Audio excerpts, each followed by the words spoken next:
The most dangerous thing in a ballroom isn't a man with power, it's the woman who isn't impressed by it. Rain tapped softly against the towering windows of the Whitmore Grand Hotel, turning the Manhattan skyline into a watercolor of gold and silver light. Inside, crystal chandeliers scattered warm reflections across polished marble floors, while a string quartet filled the air with music so elegant it almost felt unreal. Audrey Simmons moved carefully through the crowd, balancing a clipboard against her hip as donors. Celebrities and socialites drifted around her in tailored suits and designer gowns.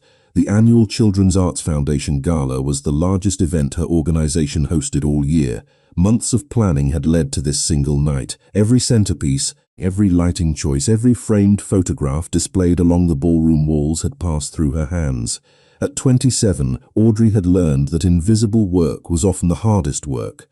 The guests admired the finished picture. Very few noticed the person who assembled it, and honestly, she preferred it that way. Across the room, a sudden shift moved through the crowd like a ripple across still water. Conversation softened, heads turned.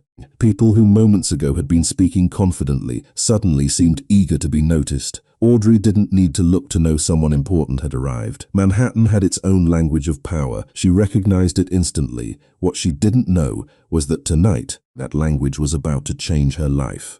Near the ballroom entrance, Rafael Marino stepped inside beneath a wash of golden light. At 34, he carried himself with the calm certainty of a man accustomed to attention but uninterested in chasing it.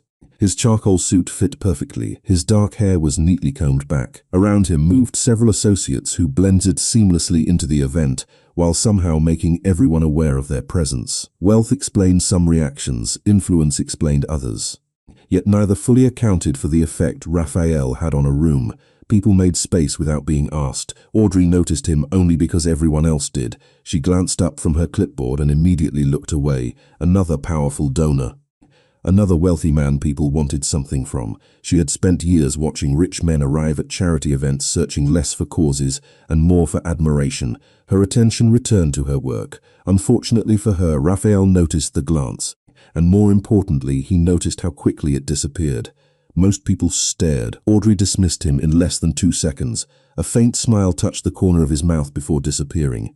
Across the ballroom, the quartet shifted into a slower piece. Couples began drifting toward the dance floor beneath the chandeliers. A board member approached Audrey carrying a nervous smile.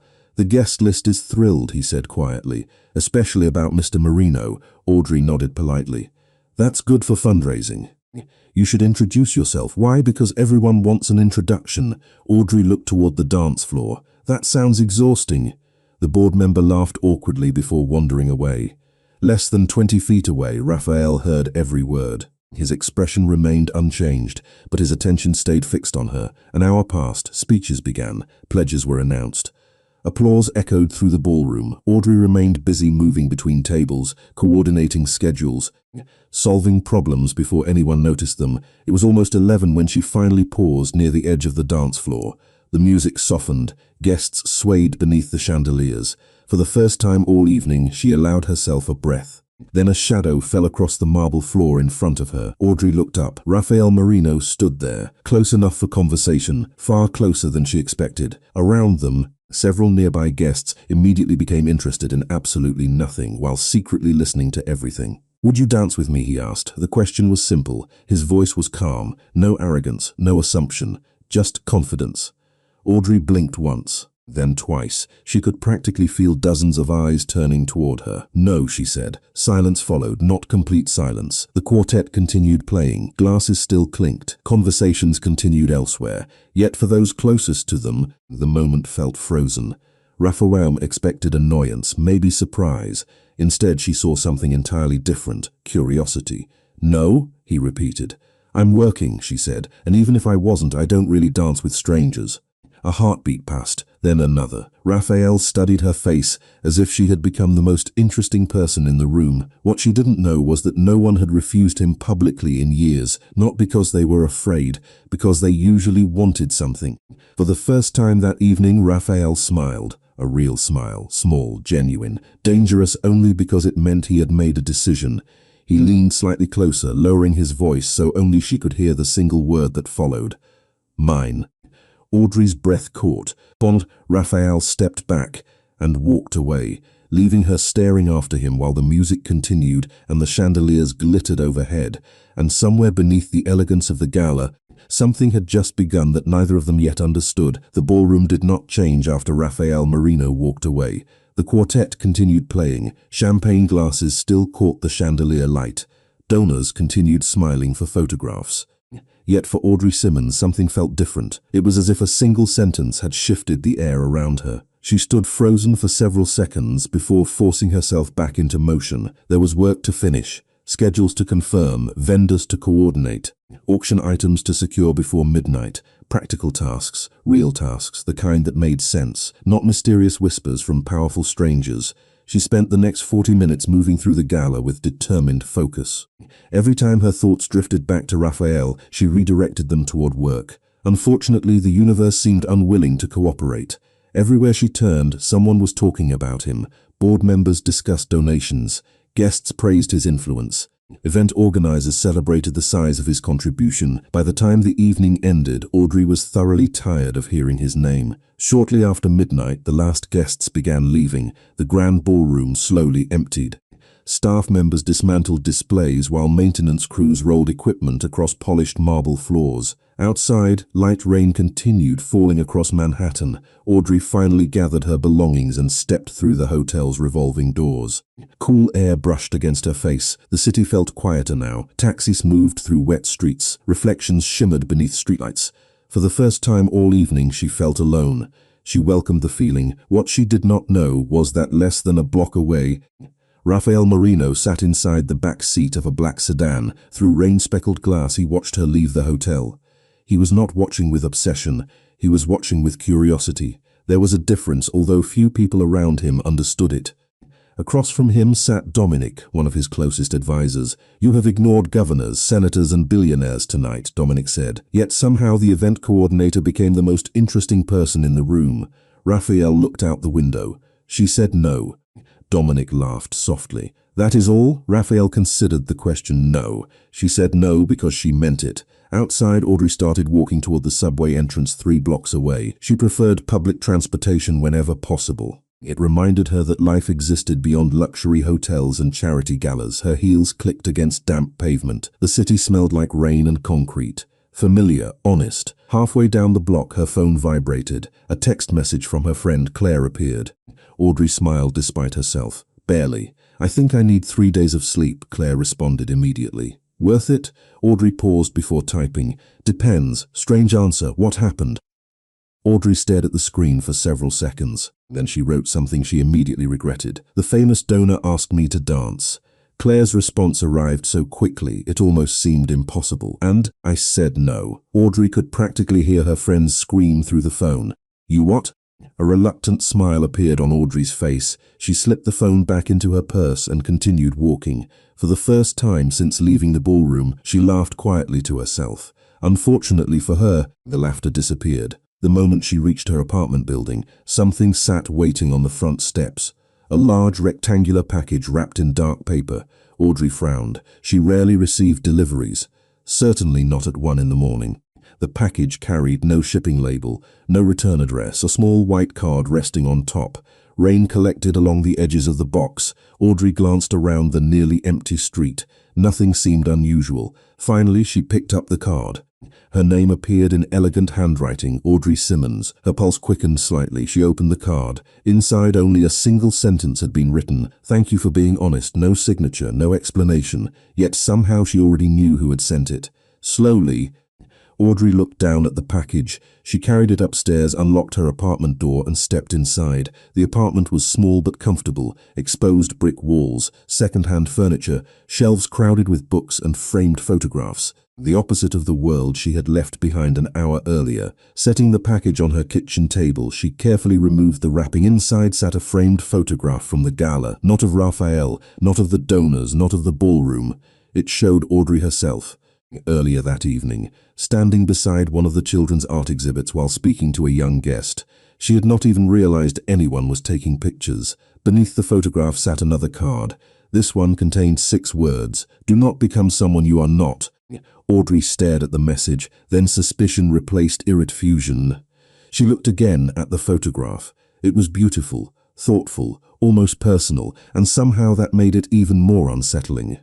Standing alone in her apartment at 1:30 in the morning, Audrey suddenly realized one thing. Rafael Marino had not forgotten her, and something told her this was only the beginning. Audrey slept poorly, not because Manhattan was noisy. She had lived in the city long enough to treat sirens and distant traffic like background music. What kept her awake was the photograph sitting on her kitchen table. By 7 o'clock the next morning, pale sunlight stretched across the exposed brick wall of her apartment. The framed image remained exactly where she had left it. Audrey stood beside the coffee maker, staring at it over the rim of her mug. The more she looked at it, the stranger it felt. It was not expensive, it was not romantic, it was not even particularly personal, yet somehow it revealed something very few people ever noticed. The photograph captured her when she thought no one was watching.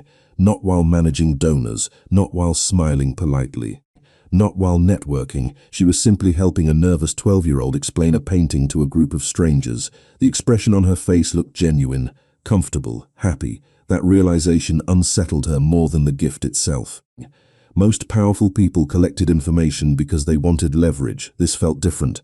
By 8:30, she was already back at the Foundation offices located inside a renovated warehouse in Lower Manhattan. Large windows filled the space with natural light. Volunteers moved between desks carrying coffee cups and event materials. The Gala had been a success. Everyone seemed energized, everyone except Audrey. Claire spotted her immediately. "You look like someone spent the night hiding under your bed," Audrey sighed. "Close enough." Claire followed her toward a conference room. "Did mystery billionaire send another gift?" Audrey stopped walking. "How do you know it was him?" Claire smiled. "Because normal men do not deliver framed photographs after midnight." Audrey hated that the answer made sense. Before she could respond, her attention shifted toward the reception area. A delivery courier had just entered carrying a large flat package. The receptionist glanced around before calling Audrey's name. Several employees immediately turned to look. "Please tell me that is not for me." Unfortunately, it was. 10 minutes later, she sat alone inside the conference room staring at the package. No company branding, no sender information, exactly like the first one did. Inside was another frame. This time the image showed an old building, red brick, white columns, a modest community center somewhere outside the city. Audrey frowned. She had never seen it before. Taped to the back was a handwritten note. "Not everything important happens in ballrooms, no signature again." Audrey leaned back in her chair. Confusion slowly replaced annoyance. Why send this? Why this building? Why her? At that exact moment, less than a mile away, Rafael Marino sat inside a corner office overlooking the Hudson River. Floor-to-ceiling windows reflected gray morning clouds. Several executives discussed contracts around a polished conference table. Rafael listened quietly until his phone vibrated. A single message appeared from Dominic. "Package delivered." Rafael glanced at the image attached beneath the text. Audrey sitting alone in the Foundation conference room, studying the photograph with obvious confusion. A faint smile appeared before he locked the screen. "Good news?" one executive asked. Rafael returned his attention to the meeting. "Potentially." Back at the Foundation, Audrey turned the frame over again. Something about the building felt familiar. Not familiar enough to identify, just enough to bother her. She opened a search engine and typed the address printed faintly in one corner of the photograph. Seconds later, several results appeared. The building was located in Brooklyn, a community arts center. Her eyes widened slightly. 22 years ago, the center had been founded by a local carpenter named Michael Simmons, Audrey's father. The room suddenly felt very quiet. She stared at the screen. Michael Simmons had been her father. He had passed away when she was 15. She knew he had volunteered throughout the city. She knew he believed art programs changed lives. But she had never seen this building before, never heard anyone mention it. Why would Rafael send her a photograph connected to her father? More importantly, how did he even know about it? Her phone buzzed. An unknown number appeared on the screen. Audrey hesitated before answering. "Hello?" Silence lasted 1 second. Then a familiar voice arrived, calm, controlled, impossible to mistake. "You found the address faster than I expected." Audrey sat upright. "How did you get this number? Good afternoon to you too. What do you want?" A soft chuckle answered. "That is becoming your favorite question." Audrey stood and walked toward the window. Rain clouds gathered above Manhattan once again. "I am serious, so am I," Raphael replied. "Tell me, Audrey, did your father ever mention the building?" She looked back toward the photograph. No, another brief silence followed. Longer this time, more thoughtful. Interesting, Raphael said quietly. Very interesting. Before Audrey could ask what he meant, the line disconnected. She stared at the phone, then at the photograph, then at the old image of the community center founded by a man she thought she knew completely. For the first time, Audrey began to suspect that the mystery surrounding Raphael Marino might be smaller than the mystery surrounding her own family. For the rest of the afternoon, Audrey found it impossible to focus. Emails piled up unanswered. Budget reports sat untouched on her screen. Every few minutes, her eyes drifted back toward the photograph leaning against her office wall. The old community center seemed ordinary at first glance. Red brick, white columns, a modest building surrounded by trees.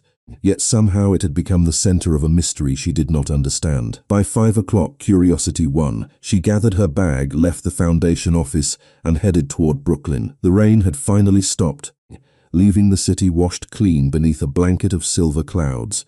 Traffic moved slowly across the bridge. Streetlights flickered on as evening settled over the skyline.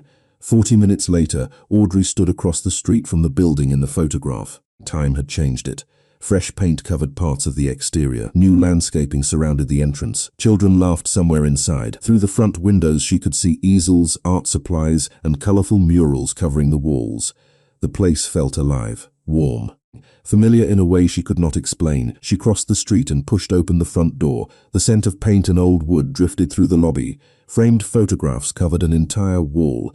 Community events, art classes, charity fundraisers, decades of local history. A woman in her 60s sat behind the reception desk sorting paperwork. She looked up and smiled. "Can I help you?" Audrey returned the smile. "I hope so. My name is Audrey Simmons." The woman's expression changed immediately. Surprise flashed across her face, then recognition. Audrey blinked. "You knew my father?" The woman laughed softly. "Everyone here knew your father." Audrey felt her pulse quicken. "I have never even been here before." "That is impossible," the woman said. "This building exists because of him." Audrey glanced around the lobby. "Can you tell me about it?" The woman introduced herself as Martha and spent the next 20 minutes guiding Audrey through the center. Every room seemed connected to her father in some way. Scholarship plaques, archived photographs, newspaper clippings, community awards. As they walked, Audrey discovered stories she had never heard before. Children whose lives had been changed by free art programs. Families helped during difficult times. Neighborhood projects organized by volunteers. Michael Simmons appeared everywhere, yet none of it matched the version of her father she remembered.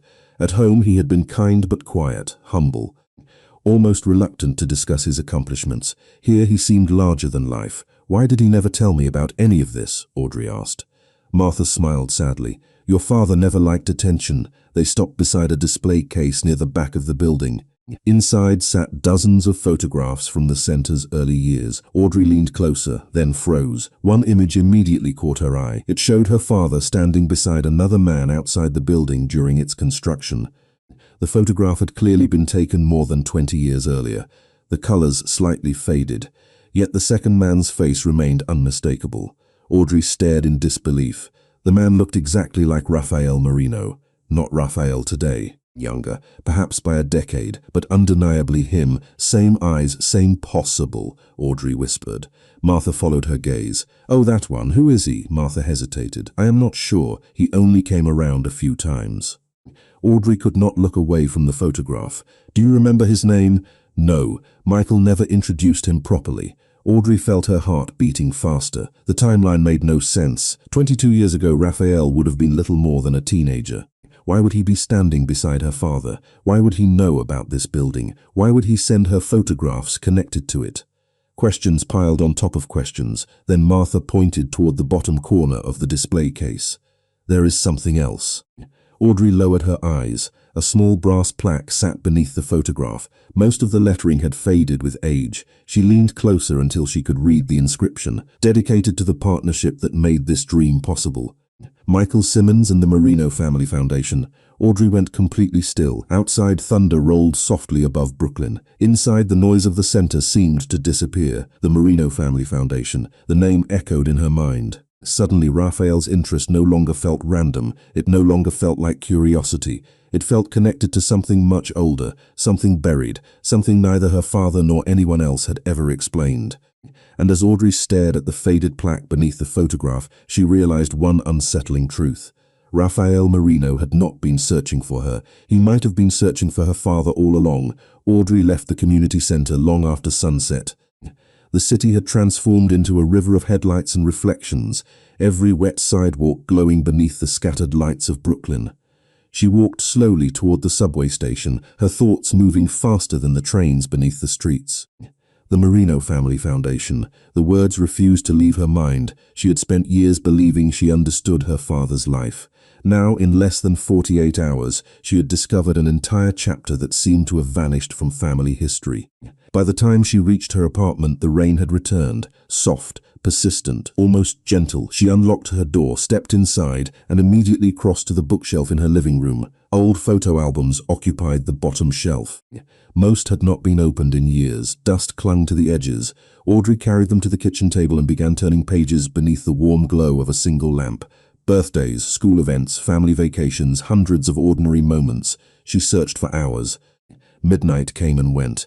Then, near the back of the oldest album, she found something unusual. A photograph partially hidden between two pages. The image showed her father standing beside a construction site. Behind him rose the early framework of the community center. Audrey had never seen the picture before.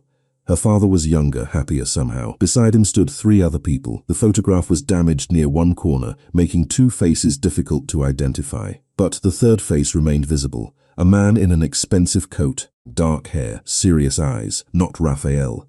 Yet the resemblance was impossible to ignore. Audrey stared at the image for a long moment. Then she flipped it over. Written in faded blue ink were 6 words, for Lorenzo. The future starts here.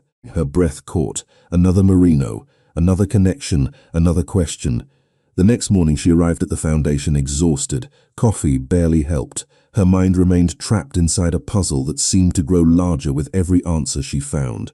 Around 10 o'clock, Claire entered her office carrying 2 folders and one concerned expression. "You look terrible." Audrey managed a weak smile. "Thank you." Claire sat down. That was not a compliment. Audrey hesitated before showing her the photograph. Claire studied it carefully. "Who is Lorenzo? I do not know. And this man, I think he might be related to Raphael." Claire leaned back in her chair. "You realize normal people spend their weekends watching movies." Audrey laughed despite herself. It felt good, necessary. For a moment, the mystery seemed less overwhelming. Then her office phone rang. Both women looked toward the desk. The extension displayed no internal number. Audrey answered cautiously. "Hello? You found more than I expected." The familiar voice immediately erased her smile. Claire's eyes widened from across the room. Audrey stood and moved toward the window. "Are you following me?" she asked. "No. Then how do you always know where I have been?" Silence lingered briefly on the line. "Because people call me when your name appears." Audrey rubbed her forehead. Somehow that answer felt even worse. "You still have not explained any of this." "Not yet." "Why?" More silence. Outside, clouds drifted above Manhattan's skyline. Inside, Audrey waited. Finally, Raphael spoke. "Because I am trying to determine whether your father left something behind." Audrey froze. "Something? Information? About what? That is the question." His voice remained calm, but something beneath the calm had changed. For the first time, she detected uncertainty. Not fear, not hesitation, something closer to concern. "If you know so much," Audrey said carefully, "why do you keep asking me questions?" Another pause followed, longer this time. "Because I am beginning to realize you know as little as I do." The statement landed harder than she expected. Until now, she had assumed Raphael possessed answers. Instead, he seemed trapped inside the same mystery. The realization shifted something between them. But perhaps understanding. Before she could ask another question, Raphael spoke again. "Check the photograph one more time." Audrey frowned. "What? The one you found last night? How do you know I found a photograph?" "Check the photograph." The line disconnected. Audrey lowered the phone slowly. Claire was already staring at her. "Tell me that was not him." Audrey ignored the question. Her pulse had quickened. She pulled the photograph from her bag and placed it on the desk. This time she examined every detail carefully. The construction site, her father, the unfinished building, the older man. Then she noticed something she had missed before. Near the edge of the image, barely visible behind a stack of lumber, stood a teenage boy. The face was partially obscured by shadow, yet even after 22 years, Audrey recognized him instantly. It was Rafael Marino, and suddenly the mystery was no longer about a foundation, a building, or a forgotten partnership. Somehow, impossibly, Raphael had been connected to her family almost her entire life. Audrey spent the rest of the day unable to think about anything else. The photograph remained on her desk long after everyone else had left the office. Outside the windows, Manhattan glowed beneath a curtain of evening lights, but her attention never left the faded image. 22 years ago, a teenage Raphael had stood only a few feet from her father, not as a stranger passing through a construction site, not as a distant donor. He had been there, present, connected, somehow woven into a chapter of her family's history that no one had ever mentioned. By 7 o'clock, the foundation office was nearly empty. The hum of computers had faded. Cleaning crews moved quietly through distant hallways. Audrey gathered her things and slipped the photograph into her bag. She needed answers. Unfortunately, every answer seemed to lead to another question. As she stepped into the elevator, her phone vibrated. An unfamiliar text message appeared on the screen. Look inside the storage room, 3rd floor, east hallway, no signature, no explanation. Audrey stopped breathing for a moment. Then she looked around the empty elevator. The message could have come from anyone, yet somehow she knew exactly who had sent it.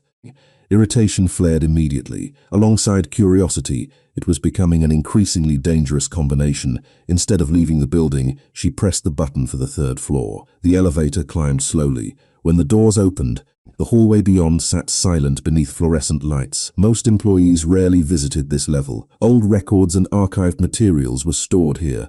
Audrey walked toward the east corridor. The farther she went, the quieter everything became. Finally, she reached a grey metal door marked Storage. She hesitated, then pushed it open.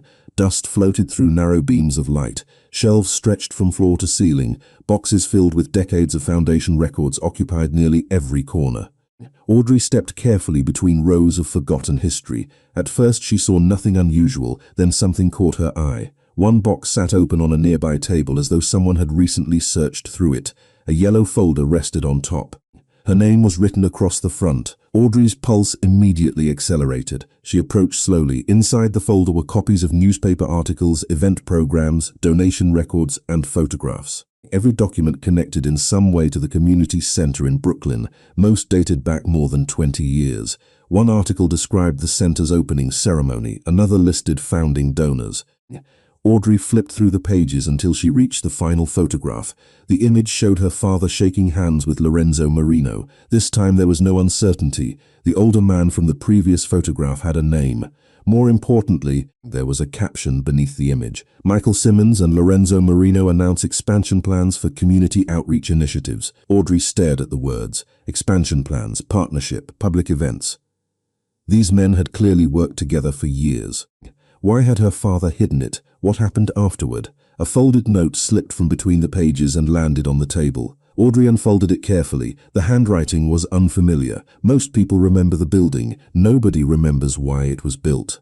She read the sentence twice, then 3 times. Footsteps echoed somewhere beyond the storage room door. Audrey quickly looked up. The sound vanished as suddenly as it had appeared. Silence returned. A chill moved across her shoulders. For the first time, she wondered whether someone besides Raphael had an interest in these records.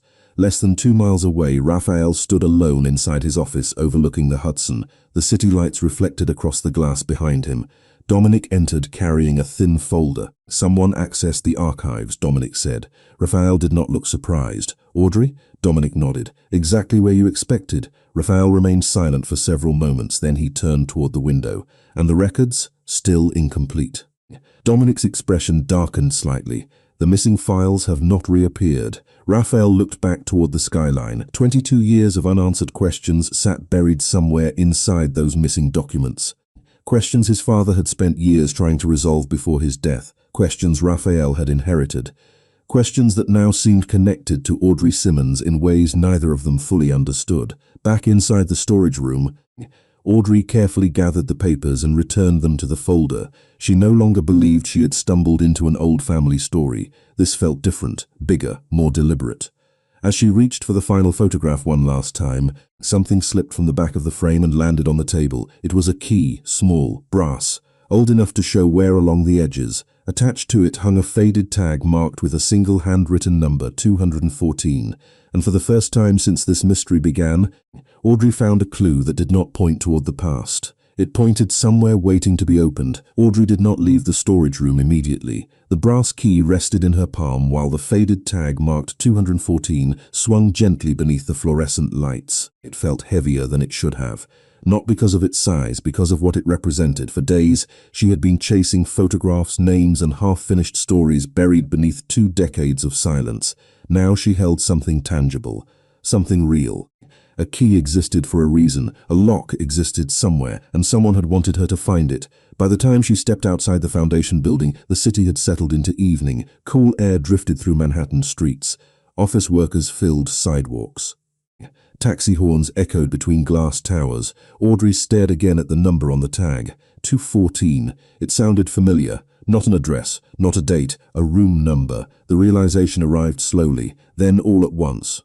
She reached into her bag and pulled out the folder from the archives. Inside one of the old event programs, she remembered seeing a hotel name connected to a fundraising conference held more than 20 years earlier. Her pulse quickened as she flipped through the pages. There it was, the Lexington House Hotel, a building that no longer operated as a hotel. Several years ago, it had been converted into offices and private event spaces. Audrey immediately searched the address on her phone. The building still stood in Midtown, and according to the online floor plans, room numbers on the second floor began with 200, including 214. Less than an hour later, she stood across the street from the old building. Rain threatened overhead. The structure looked forgotten compared to the polished towers surrounding it. Old stone, narrow windows, brass fixtures worn by time. A place people walked past without noticing. Audrey crossed the street. Inside, a security desk occupied the lobby. She approached with practiced confidence. "I am looking for archive storage related to a former charitable foundation," she said. "Someone told me there might be records here." The elderly security guard barely glanced up. "Second floor, most of those rooms are empty now." Audrey thanked him and stepped into an elevator that looked almost as old as the building itself. The ride lasted less than 30 seconds. Yet by the time the doors opened, her heartbeat had doubled. Room 214 sat near the end of a quiet hallway. No sign, no name, just a wooden door. She stopped in front of it and looked down at the brass key. For one brief moment she considered turning around. This entire situation felt impossible. Her father, Lorenzo Marino, Raphael as a teenager, too many coincidences had already piled up. Slowly she inserted the key into the lock. The door opened. Dust greeted her first, then silence. The room beyond resembled a forgotten office frozen in time. Filing cabinets lined the walls. Old desks sat beneath white sheets. A single window overlooked the city. Fading daylight painted everything gold and grey. Audrey stepped inside. The air smelled like paper and age. On the far wall stood a metal cabinet secured with no lock. She opened it carefully. Inside sat dozens of folders. Most carried dates from more than 20 years earlier. Community projects, funding reports, property records. She searched methodically until one folder caught her attention. Marinadation Partnership. Her hands trembled slightly as she opened it. The first pages contained ordinary documents, financial records, meeting notes, building permits. Then she found a letter. The paper had yellowed with age. At the bottom appeared 2 signatures, Michael Simmons, Lorenzo Marino. Audrey read every line, then read it again. The letter described a shared vision, a commitment to creating arts programs for underserved neighborhoods. Nothing secret, nothing suspicious, just 2 men trying to build something meaningful. Yet one sentence changed everything. "In the event of unforeseen circumstance, materials shall remain protected until the debt is repaid." Audrey stared at those words. The debt. Not money, not property. Something else. A debt. Footsteps echoed behind her. She spun around. Standing in the doorway was Raphael Marino. His dark suit contrasted against the fading sunlight behind him. For several seconds, neither spoke. Audrey looked from the letter to his face. "You knew I would come here." Raphael's expression remained calm. "I hoped you would." Audrey lifted the document. "What debt?" For the first time since she met him, uncertainty appeared in his eyes. Small, fleeting, real. Then he stepped into the room and quietly answered the question that had haunted both of them for days. "The debt my family owed your father." The room seemed smaller after Raphael spoke. Dust floated through the fading sunlight. Somewhere beyond the window, Manhattan continued moving through another ordinary evening. Yet inside room 214, nothing felt ordinary anymore. Audrey stared at him across the forgotten office. Your family owed my father a debt, Raphael nodded once, his eyes never left hers, a debt that was never repaid. Audrey looked down at the letter in her hands. The paper suddenly felt fragile. 22 years of questions rested between its folds. Start from the beginning, she said quietly. Raphael moved toward one of the old desks and rested his hand against the worn wood. For a moment he seemed less like the powerful man she had met at the gala and more like someone carrying the weight of a story he had never wanted to inherit. My father rarely spoke about the past, he said. When I was 12, I overheard a conversation between him and Lorenzo. They were discussing a man named Michael Simmons. They spoke about him with respect, almost gratitude. Audrey listened carefully. Why? Raphael glanced toward the letter. Because your father helped save something they were about to lose. She frowned. The foundation? More than that. Rain began tapping softly against the old window. The sound filled the silence between them. Raphael continued, 22 years ago, Lorenzo wanted to expand community programs throughout New York. The project was struggling, funding problems, legal complications, delays. Most people walked away. Audrey thought of the photographs she had found, the unfinished building, the volunteers. My father stayed, yes. Raphael's voice softened slightly. Everyone else saw a difficult project. Michael Simmons saw children who needed opportunities. Audrey felt something tighten inside her chest. The description sounded exactly like the father she remembered. Kind, stubborn, quietly determined. Raphael reached into a cabinet drawer and removed another folder. Unlike the others, this one appeared carefully preserved. He placed it on the desk between them. This is why I came looking for him.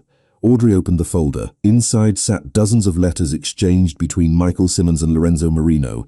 She began reading. The words painted a picture she had never imagined. Two men from completely different worlds working toward the same goal.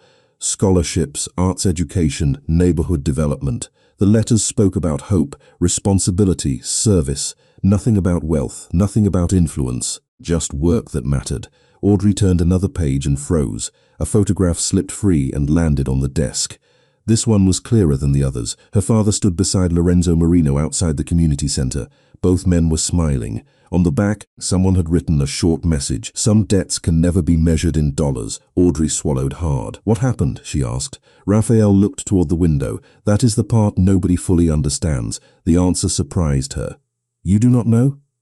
For the first time since meeting him, Audrey heard genuine frustration in his voice. After the center opened, records began disappearing. Projects ended unexpectedly. Communication stopped. Then your father died. The room fell silent. Audrey lowered her eyes. Even after 12 years, hearing those words still hurt.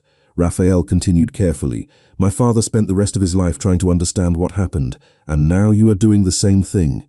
Yes. Audrey looked back at the letters. Every page seemed to reveal a version of her father she had never known, a man whose influence extended far beyond their family, a man respected by people she had never met. Then she noticed another envelope hidden near the bottom of the folder.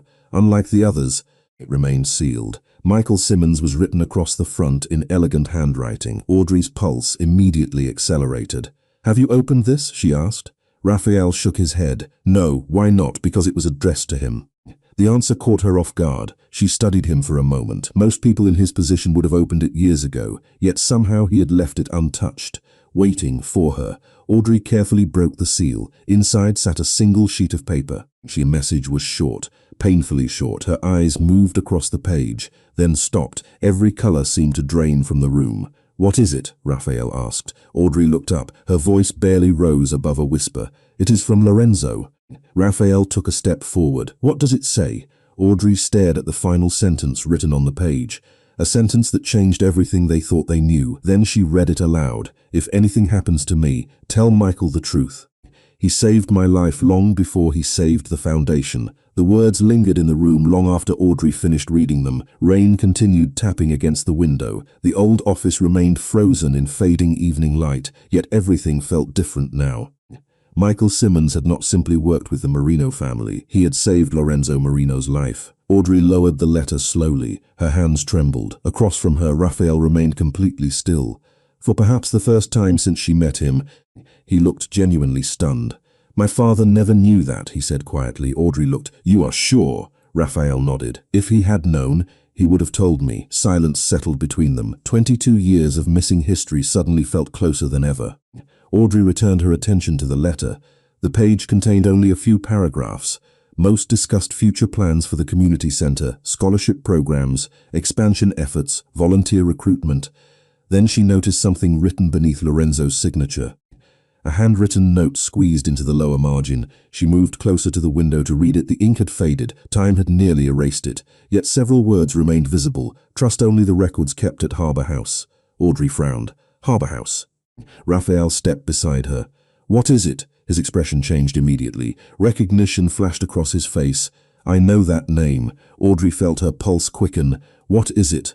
Raphael looked toward the darkening skyline outside. Not a place. A project.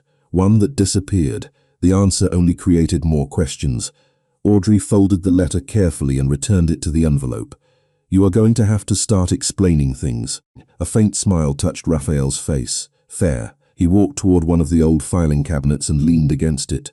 Harbor House was supposed to be the largest community initiative Lorenzo ever funded. Affordable art programs, educational grants, career training. Everything your father believed in. Audrey listened carefully. Nobody knows. Raphael's voice grew quieter. The project vanished before construction began. Audrey shook her head. Projects do not just vanish. Exactly. The room fell silent again. Outside, thunder rolled across Manhattan. The storm was growing stronger. Audrey looked back through the folders scattered across the desk. For the first time, she noticed something missing. Every document referenced the community center. Several mentioned expansion plans. No proposals, no budgets, no blueprints. It was as if someone had deliberately removed every trace. A chill moved through her. The missing records. Raphael nodded. That is what my father spent years searching for. Audrey suddenly understood. The missing files were not random. Someone had separated them from everything else. Someone wanted Harbor House forgotten. At that exact moment, a gust of wind rattled the old window.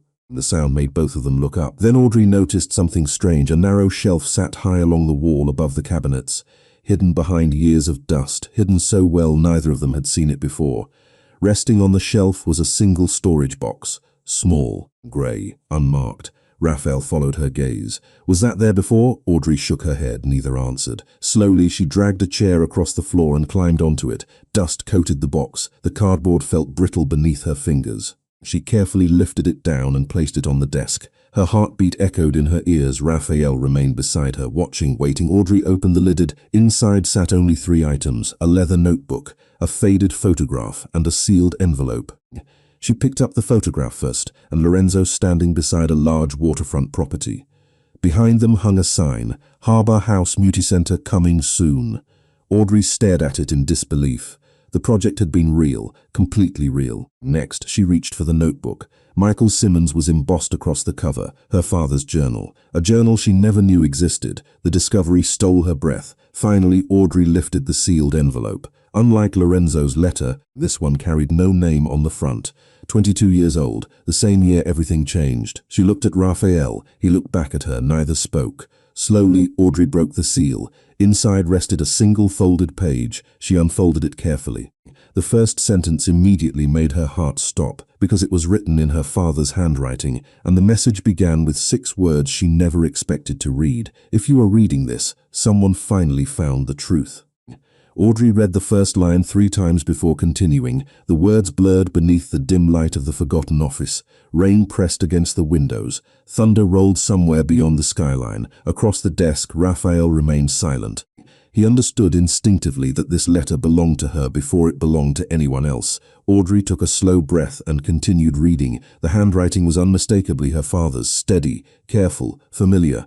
If you are reading this, someone finally found the truth. That sentence was followed by several paragraphs written years before his death. Michael Simmons explained that Harbor House had never failed because of money.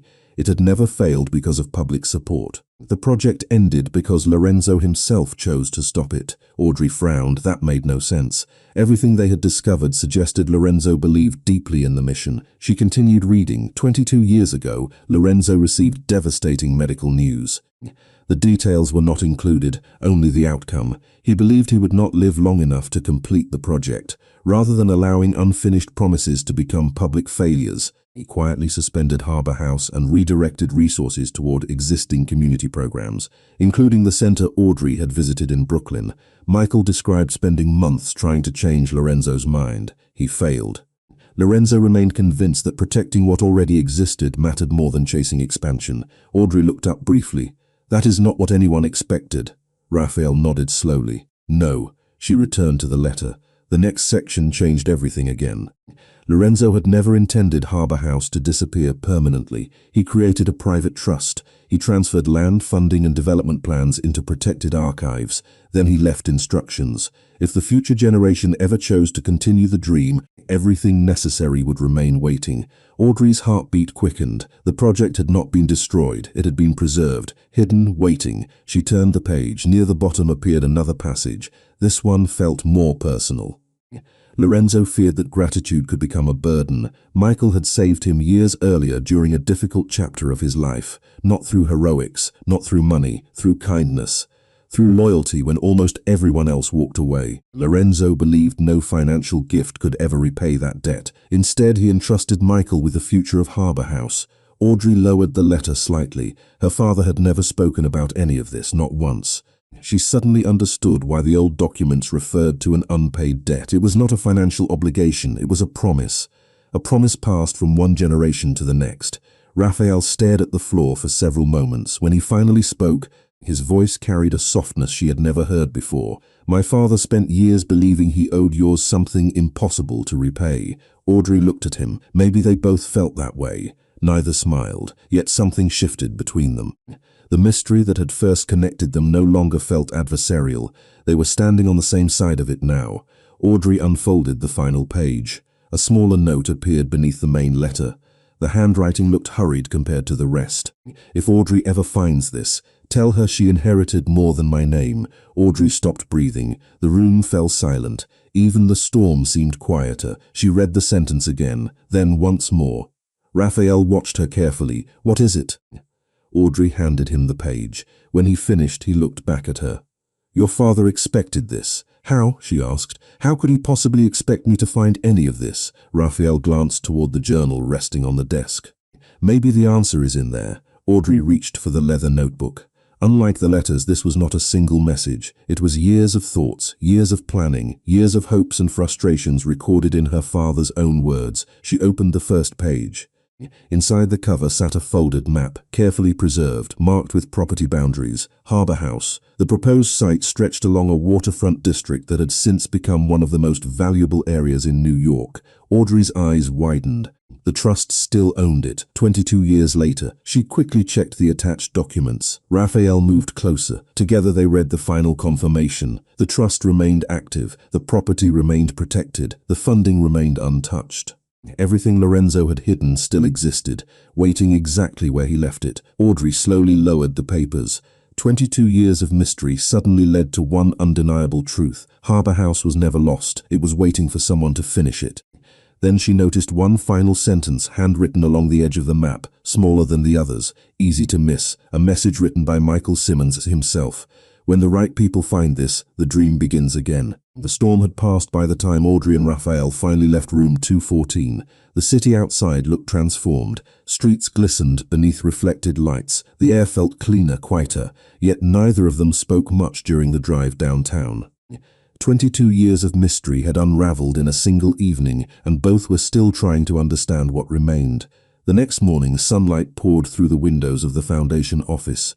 Audrey arrived, carrying the journal, the letters, and the Harbour House documents carefully packed inside a leather portfolio. For the first time in days, she did not feel confused. She felt certain. The truth was no longer hidden. Her father had not been part of a scandal. He had not been betrayed. He had not disappeared into some unfinished mystery. He had spent years protecting a promise that had survived long after he was gone. Around noon, Audrey stood on the Harbour House property for the first time. The waterfront stretched before her beneath a bright blue sky. Ferries crossed the river in the distance. Seagulls drifted overhead. Glass towers rose beyond the shoreline. Yet despite all the changes, she could still imagine what Lorenzo and Michael had once envisioned: art studios, classrooms, scholarship programs, a place built for opportunity instead of profit, a place where children could discover futures larger than their circumstances. Footsteps approached behind her. Audrey turned and found Raphael walking across the property. No bodyguards, no assistants, just him. He stopped beside her and looked out toward the water. "My father used to bring me here," he said quietly. Audrey glanced at him. After the project stopped, he nodded. Wind moved through the waterfront grass. For several moments neither spoke. Then Audrey opened the journal to one of the final entries. She had spent most of the night reading. The pages revealed frustrations, hopes, setbacks, and dreams, but one passage stood apart from all the others. She handed it to Raphael. He read silently. The entry described a conversation between Michael and Lorenzo, two friends standing on this exact property. Two men discussing what would happen if neither lived long enough to finish the work themselves. At the bottom, Michael had written a final observation: "Great projects are never owned, they are inherited." Raphael lowered the journal slowly. His eyes remained fixed on the page. "He sounds exactly like the man my father described." Audrey smiled softly. "I wish I had known this version of him." "Maybe you do." She looked at him. "What do you mean?" Raphael closed the journal. "You spent your life building opportunities for people. That sounds familiar." The compliment caught her off guard. Not because of what he said, because he genuinely meant it. The silence that followed felt comfortable. Different from the tension that had defined their first meetings. The mystery had brought them together. Now that mystery was gone. What remained was something neither expected: respect, understanding, trust. Later that afternoon, they met with attorneys overseeing the dormant trust. Every document confirmed the same conclusion. The property remained protected. The funding remained available. Harbour House could finally be completed exactly as its founders intended. The promise had survived. The debt had been honored. The truth had been found. As the meeting ended, the senior attorney smiled and slid the final paperwork across the table. "I believe this concludes a very long story." Audrey exchanged a glance with Raphael. For a moment, neither moved. Then both laughed quietly, because they understood something the attorney did not. This was not the end of the story, it was simply the end of the mystery. That evening, Audrey returned to the community center in Brooklyn. Martha greeted her warmly. Children painted at easels. Volunteers moved through classrooms. Life continued exactly as it always had. Audrey stood before the wall of photographs one final time. Her father smiled from dozens of frames. So did Lorenzo. Looking at them now, she finally understood what everyone else had seen all along. Not powerful men, not important men, just two people who chose to leave something better behind. Then her eyes drifted toward the entrance. Raphael stood there watching quietly from across the room. And for the first time since she met him, Audrey realized she was smiling before she even meant to. The weeks that followed moved with a kind of quiet momentum neither Audrey nor Raphael had anticipated. The mystery that had consumed them was gone, replaced by something far more demanding: reality. Architects reviewed old Harbour House plans. Attorneys finalized trust transfers. Community leaders attended meetings. Volunteers offered support. For the first time in more than 2 decades, a dream that had existed only in letters and fading photographs began taking shape in the real world. One crisp autumn morning, Audrey stood on the waterfront property watching survey crews mark boundaries beneath a bright blue sky. The river reflected sunlight like scattered glass. Construction had not yet begun, but the empty land no longer felt abandoned. It felt expectant, alive. She could almost hear echoes of the future. Children laughing, doors opening, opportunities beginning. "You look exactly like your father when you do that." Audrey turned toward the familiar voice. Martha stood beside her holding 2 cups of coffee. "Do what?" Audrey asked. Martha smiled. "Stare at an impossible project as if it is already finished." Audrey laughed softly and accepted the coffee. The observation should have embarrassed her. Instead, it filled her with warmth. During the weeks since discovering the truth, she had stopped measuring her father by what she lost when he died. She had started measuring him by what he left behind. The difference changed everything. Later that afternoon, Audrey found Raphael sitting alone near the edge of the property. Wind moved through the waterfront grass around him. The city skyline stretched across the horizon. For once there were no meetings, no phones, no interruptions, just silence. She sat beside him. Neither spoke immediately. The quiet felt comfortable now, familiar. "I spent years believing my father carried some secret burden," Raphael finally said. Audrey looked at him, and he watched a ferry crossing the river. Turns out he was carrying gratitude. The answer made her smile. Raphael returned the smile a moment later, small, genuine, the kind that appeared more often now than it had when they first met. "What about you?" he asked. Audrey considered the question carefully. "I spent years believing powerful people always wanted something." Raphael raised an eyebrow. That sounds directed. Maybe it is, he laughed. The sound surprised her not because it was rare anymore, because she realized she liked hearing it. The realization lingered longer than expected. The sun drifted lower across the river. Golden light painted everything warm. Neither moved. Finally, Raphael turned toward her. There is something I should probably admit. Audrey looked curious. That sounds dangerous, possibly. He nodded toward the skyline. The night of the gala, I did not expect you to refuse the dance. Audrey groaned immediately. We are really discussing that again? Absolutely. She looked away, unable to hide her smile. You survived. Barely. Very dramatic. Raphael shook his head. You have no idea. The conversation drifted into easy laughter. Not flirtation, not tension. Trust earned, slowly, naturally. Through shared experiences instead of grand declarations. As evening approached, construction representatives arrived carrying updated renderings of Harbour House. Audrey and Raphael joined them inside a temporary planning office overlooking the property. Large drawings covered the walls, art studios, classrooms, performance spaces, scholarship centers. Every detail reflected the original vision preserved by Michael and Lorenzo. Yet Audrey's attention kept returning to one particular rendering. Near the main entrance stood a small memorial garden. She recognized the names immediately. Michael Simmons, Lorenzo Marino, side by side, founders, partners, friends. Something tightened gently in her chest. Not sadness, peace. Much later, after everyone else had left, Audrey remained alone inside the planning office. Twilight filled the room. The river beyond the windows glowed beneath the first evening lights. She stood before the memorial rendering for several moments.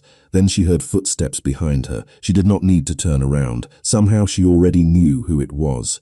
Raphael stopped beside her. Together they looked at the design in silence. Finally he spoke. I think they would be proud.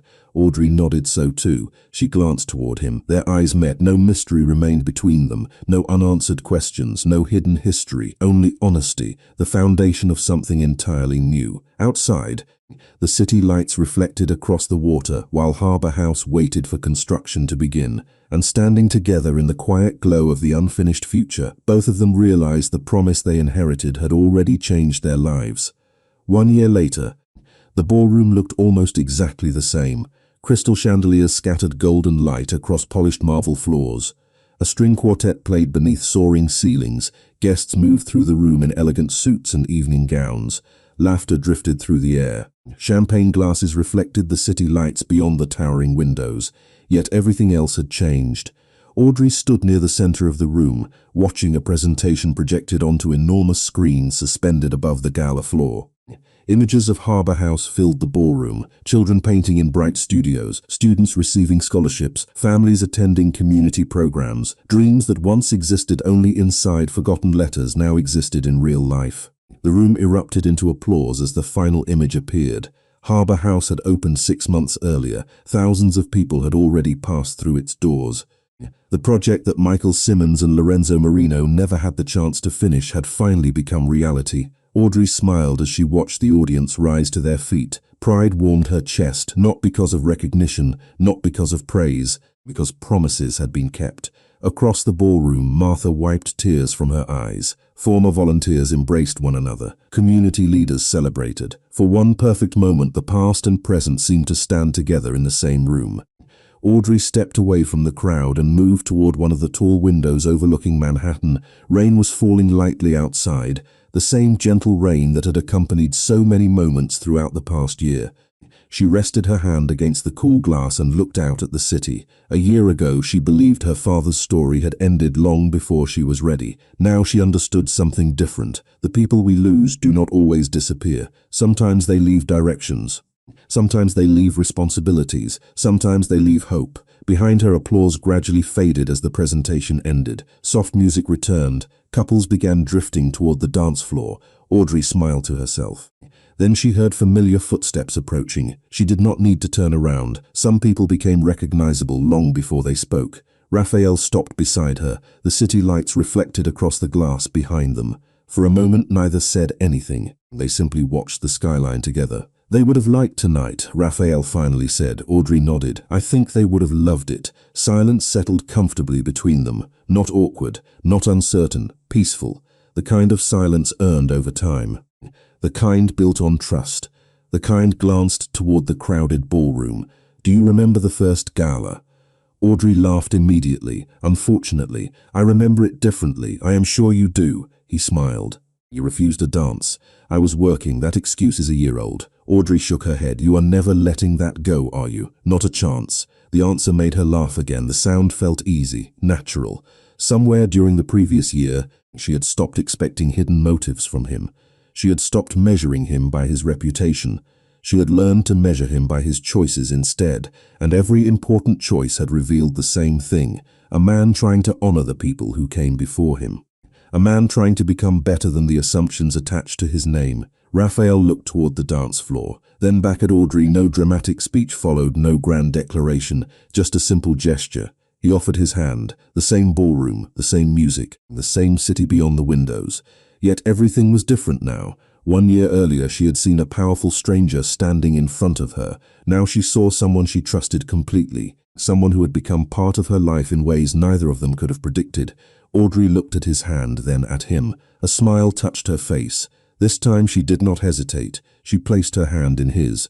Together they walked toward the center of the ballroom while the orchestra shifted into a slower piece. Around them conversations softened, not because of influence, not because of power, because everyone recognized happiness when they saw it. Beneath the chandeliers, Raphael and Audrey stepped onto the dance floor. No mystery remained unresolved. No promises remained unpaid. Harbor House stood on the waterfront exactly as it was meant to. The debt between two families had transformed into something far more meaningful. Legacy, friendship, hope. The music continued as they moved beneath the warm glow of the ballroom lights. Outside, rain drifted gently across Manhattan. Inside, Dream 22 years in the making had finally come home, and where one story ended, not with secrets or questions, but with gratitude, two people discovered that sometimes the most important inheritance is not money, property, or history. Sometimes it is simply finding the person who helps you carry the future.